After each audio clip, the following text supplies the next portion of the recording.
Let me ask you something. Have you ever looked back at something you said or did years ago and thought, why would I ever do that? Not embarrassed, not regretful, just genuinely confused. Like that version of you feels distant. Here's the strange part. Neuroscience suggests that feeling isn't just emotional, but it's structural. Because the you that exists right now is not a single solid thing, and it never was. Welcome back to Between Lines, where we look at the ideas hiding just beneath everyday experience. Today we're talking about identity, not personality quizzes, not astrology, and not self-help slogans. Real neuroscience, and one of its most unsettling conclusions is that you don't have one unified self. What you experience as me is something your brain is constantly constructing. So let's slow this down. Before we take it apart, we have to respect how convincing the self feels. You wake up as you. You recognize your thoughts as yours. Your memories feel personal. This sense of ownership is powerful because it's tied to survival.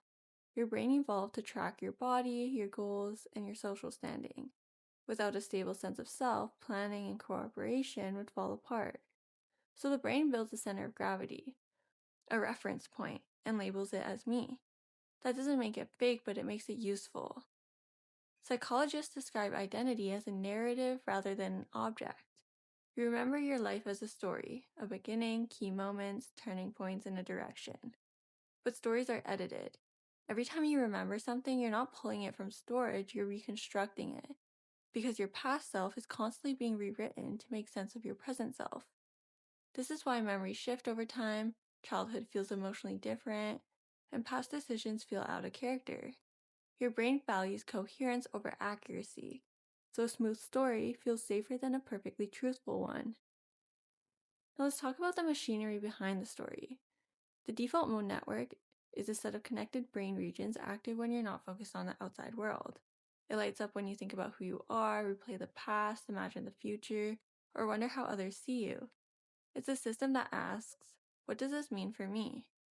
The default mode network doesn't create experience, it interprets it. It weaves thoughts, memories, and emotions into something that feels like a single perspective.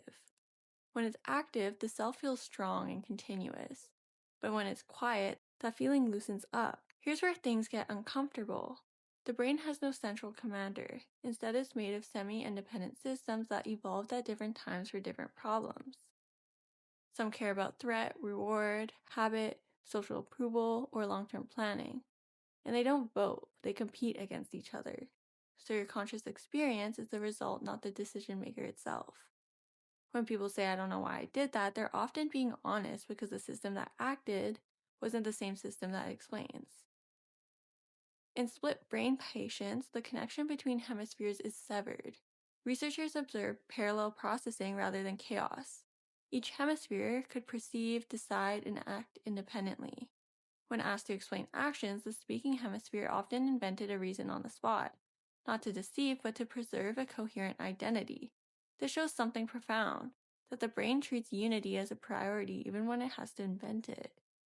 You don't need brain surgery for this to happen. We all confabulate. You decide something emotionally, then justify it logically. You change your mind and convince yourself you've always believed that. And you remember arguments as if you were calmer than you actually were. The self is constantly being polished, not to lie to others, but to stay internally consistent.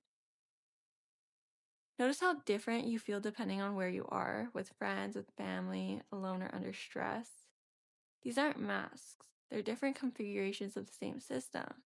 Your brain adapts to social expectations, emotional safety, and perceived threat, so different traits become dominant.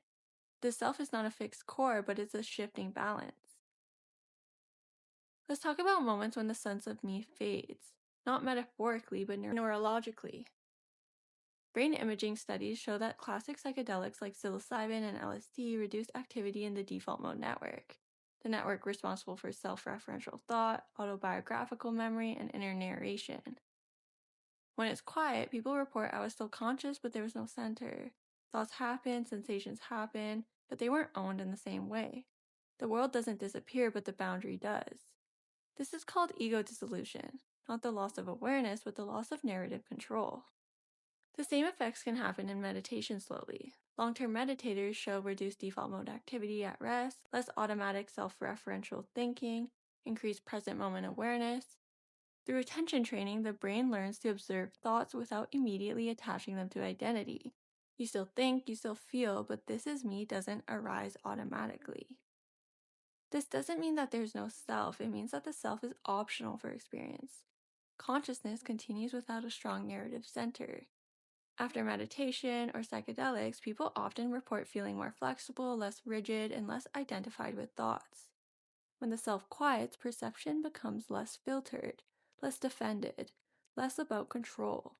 That can feel peaceful, expansive, unsettling, or emotional, not because of some cosmic truth, but because you briefly step outside the system that normally runs nonstop. Think of the self like a user interface. It simplifies, filters, and prioritizes. You don't see the raw code of reality, you see icons, labels, and meanings. The self makes the world navigatable. Interfaces aren't the system itself, but they're tools.